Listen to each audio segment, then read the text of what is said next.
Hello all and welcome back to Time to Dice Character Creation, where we most definitely do not have people trapped in our basement, so stop asking. Today we are continuing our Environmental Month extravaganza. This week's topic, we are bringing attention to deforestation. I could spend all day telling you how self-defeating it is to cut down trees, which not only provide the ecosystems for many of our food sources, but also provides the very air we breathe. But I think it's much more efficient to tell you that if you harm forests, Swamp Thing will find you and beat you up. We are going to cover how to build Swamp Thing, so you will know exactly how you'll be beat up. So beware of spoilers, and without further ado, let's get started. So what is a Swamp Thing? Well, he is a DC Universe's personification of nature's wrath. As with most comic book characters, Swamp Thing has a variety of abilities, but the main three we are going to focus on for replicating this build are control over all things plant-related, from the mightiest oak tree to that flower you have sitting on your windowsill. Swamp Thing will use them as a weapon against you. Also, Swamp Thing is unkillable. Well, that's not entirely true. Swamp Thing can be killed, but as long as there is a plant somewhere in the universe, he will be reborn at that plant, meaning keeping him down is next to impossible. And finally, we need to be able to call on the powers of the swamp to transmute our own body, letting us throw hands with Shrek for ownership of the swamp. For our ancestry, we actually have a pretty good stand in the immortal plant guy and Gorons. Gorons are immortal plant creatures that will constantly continue to live as long as they are not destroyed by violence. As a Goron, we get 8 hit points and a boost to Constitution and Wisdom. All Gorons get low light vision and photosynthesis, meaning rather than food, we can sustain ourselves with sunlight. For our heritage, we're going to go Strong Oak Born, giving us a +2 bonus on anything that would push us, grab us, or knock us prone, as well as to acrobatic checks to balance. For our background, before he was a giant plant monster thing, Swamp Thing was a botanist named Alec Holland, who invented a biorestorative formula that he used to grow plants in hostile environments. That seems like a proper justification to go with the plant whisperer background. This background gives us training in both nature and plant lore. Remember, plant lore can be used for anything plant-related, and is specific enough that it would probably warrant a lower DC. We also get a boost to both our Con and Wisdom scores, as well as Natural Medicine skill feat, letting us use our Nature skill rather than our Medicine skill for treating wounds. For our class, we are going to go Inventor. Just kidding. We're going to go Mystic to reflect our connection with plant life all over the galaxy. I totally just stole that joke from Tulok's Swamp Thing video in 5e. He doesn't need it anymore. He doesn't even make character builds. He's too busy having fun with Elden Ring content. What was I talking about? Oh yeah. As a Mystic, we get 8+ Con hit points per level, as well as Expert and Will saves. Hard to mind, control, and embodiment of all plants, right? Our other saving throws as well as our perception proficiency are stuck at trained. For now. We will get something to boost our fortitude saves later, but for now just focus on getting trained in 3 skills of our choice, plus our intelligence modifier. Plus a skill based off of whatever connection we end up choosing. We get training in simple weapons. We won't use that. As well as light armor. We also won't use that. Alright, let's look at our attributes. Wisdom is as high as it can go. All of our plant abilities rely on our connection to the green, and this is that attribute. Next, we have Constitution. It's hard to beat an immortal, unkillable plant monster in a caster's health, so this will help with that. Strength and Intelligence are next. Strength because Swamp Thing doesn't just rely on plants. He's not afraid to get in the fray himself. And Intelligence because botany. For our skills, we are pouring everything we have into nature, athletics, and survival. I don't think that's surprising anyone. However, our intelligence is going to let us get a few extra skill increases along the way. So by the end of the build, we are going to get trained in computers crafting, plant lore, society, and thievery. These are mostly just skills I think a botanist would need that Swamp Thing hasn't kept up to date on them since he turned into, well, a Swamp Thing. And for the icing on the cake, Intimidation. This will make us a horror movie character. Alright, level 1 Mystic, here we go. All Mystics get a connection, and we are going to go Elemental. If I had a nickel for every Starfinder character we made in the last 2 weeks that was an Elemental Mystic, I'd have 2 nickels. Which isn't a lot, but it's weird that it's happened twice. I promise, this build will be better than Weezing. Anyways, this connection gives us access to the elemental weapon, letting us conjure forth a weapon made entirely out of plant matter. It even deals an extra D4 of poison damage. We also get a vitality network that lets us heal any of our bonded allies. If you were playing this in character, I think you choose only to bond with plant creatures, but that's not really a requirement. Also, a benefit that I neglected to mention last time because it didn't really fit the character Whenever we transfer vitality to an ally, that ally's next strike does an additional d4 persistent poison damage. And finally, we have our spellcasting. Really, any spell with the plant or wood traits works for Swamp Thing, but here are the ones we would choose. Highlights are Tangle Vines to slow foes that try to stay out of the range, and Protector Tree to give a little bit of support to our allies. At level 2, we're going to take the Xeno Druid Bond feat to join Plant Order. This adds Summon Plant and Fungus, Verdant Code, and Plant Form to our spells repertoire, as well as signature spells whenever we unlock spells of that rank. At level 3, we of course are going to pick up the Toughness feat for a little bit of extra health, as well as get the Group Chat and Reflex Expertise features. From every iteration I've seen, Swamp Thing isn't very dexterous, but the Group Chat feature allows us to protect an ally from our spells. That seems very in character. Speaking of spells, here are our rank 2 spells. Oaken Resilience is of a particular note, giving us resistance to bludgeoning and slashing damage at the cost of a weakness to fire damage. At level 4, we are going to get the focus spell Wild Bond, allowing us to mutate our body to give ourselves or a willing ally a burrow, climb, swim, or fly speed, increase our land speed to 40 feet, or give ourselves an unarmed strike. We can use the Quick Root Ancestry feat at level 5 when a creature shoves or trips us to move at half the distance and immediately stand back up. We also finally get our Fortitude saves to Expert with the Fortitude Expertise feature. Plenty of good options for 3rd rank spells, but I particularly like Speak with Plants to discover secrets of people who don't realize the trees have ears. At level 6, we pick up the feat Network Shield to make a vine wall that takes half the damage when we are hit with an attack. At level 7, we get the general feat Barricade, allowing us to create small vine walls that provide lesser cover for a round. We also get another way to reduce damage with Elemental Barrier, giving us or a bonded ally a shield that we can use to shield block. We also get rank 4 spells, the coolest of which is Murderous Vine, which grabs a foe with a successful spell attack, as well as dealing damage and additional damage at the end of each turn it's spent grabbed. We can extend our range of Vitality Network to the entire planet at level 8, meaning because we know how our allies are doing at all times, thanks to the Group Chat familiar, we can send our allies into battle while we heal them from the safety of the other side of the planet. At level 9, we get Solar Rejuvenation, letting us get a little bit of healing from simply basking in the sun.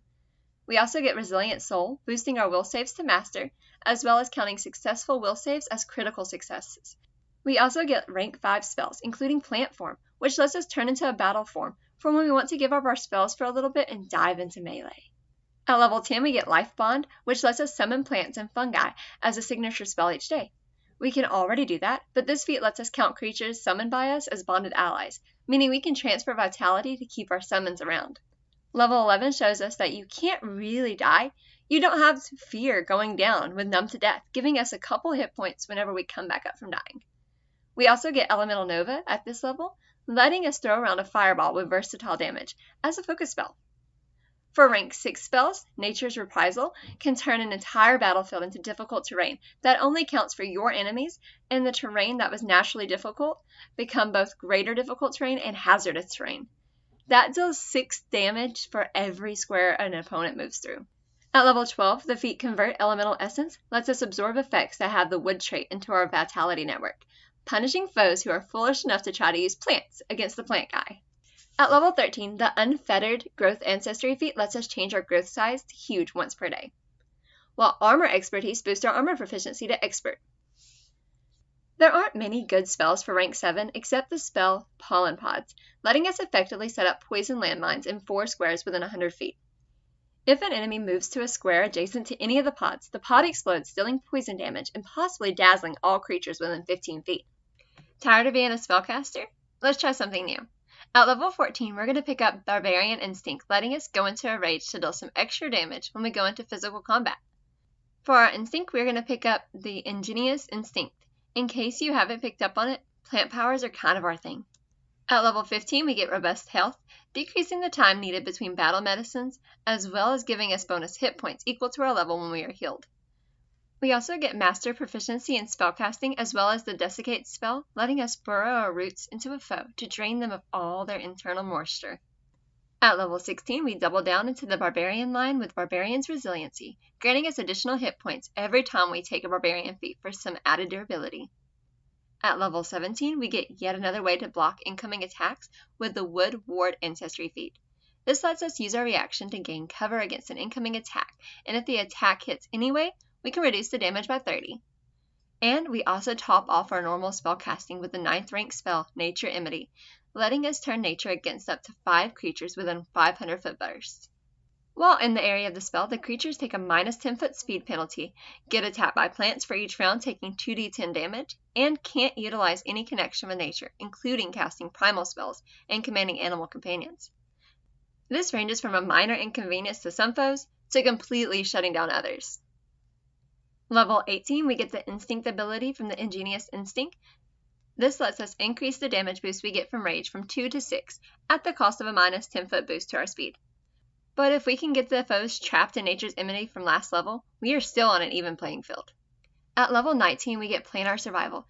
The green is linked to all plants in the universe, and that includes the ones that are on the weird planets. We also get Legendary Spellcasting Proficiency and the class feature Perfect Harmony, allowing us to gain resistance equal to half our level to any 2 elements that we can change each day during our daily preparations. Being able to grow Seaweed Wrap for resistance to fire, or just cover yourself in bark for resistance to bludgeoning or piercing damage, this is one of those abilities that pays dividends when you know what you're getting into. But finally, we truly become the avatar of the green at this level with the spell Nature's Incarnate, letting us turn into the green man with an AC of 25 plus our level, 30 temporary hit points, and a melee vine attack with a reach of 30 feet that deals 68 plus 12 bludgeoning damage before rage. But that's not all. We also get a 100-foot ranged thorn attack, and while we are in this form, plants attack our enemies, forcing them to make fortitude saves or be clumsy one, as long as they are within 60 feet. But that's just one of the forms provided by this spell. With the slightest bit of reflavoring, the Kaju form is totally appropriate for Swamp Thing as well.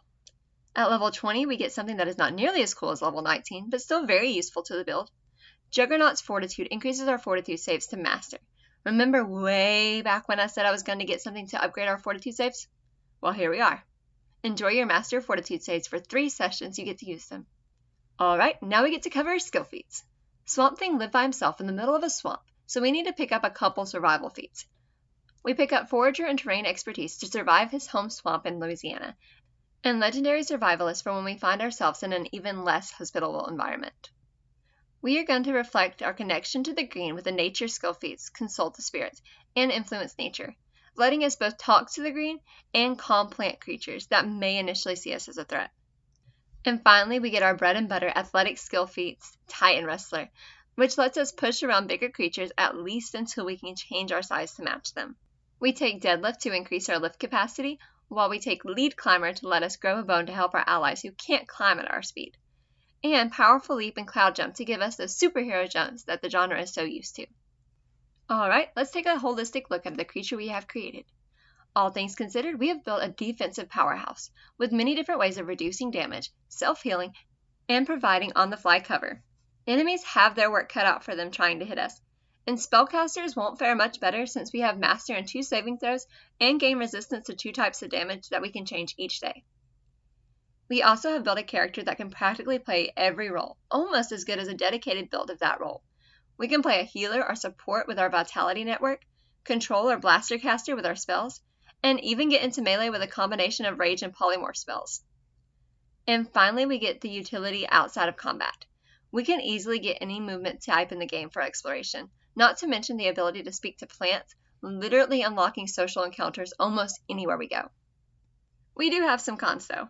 We may have lots of options in melee combat, but don't get too carried away. Our HP isn't going to let us tank hits from boss anytime soon, at least not till higher levels.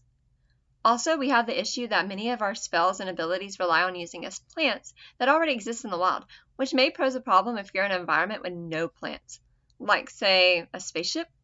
This is Starfinder, remember. And finally, while we do have the ability to play every role, we can't quite play every role at the same time. Our Polymorph and Rage lock us out of our spells, and while we are using spells, we won't usually have the actions left over to support with our Vitality Network, meaning we need to focus on one thing or end up being ineffective at everything. But honestly, what kind of weakness is it that we can't do everything at once? Most characters can't do everything at all. I think you'll be fine using your 10 ranks of spells and Barbarian's Rage, and infinitely replenishing pool of hit points. Thank you so much for watching our video, and make sure that you like and subscribe, and also please comment below all the characters that you would like to see us make.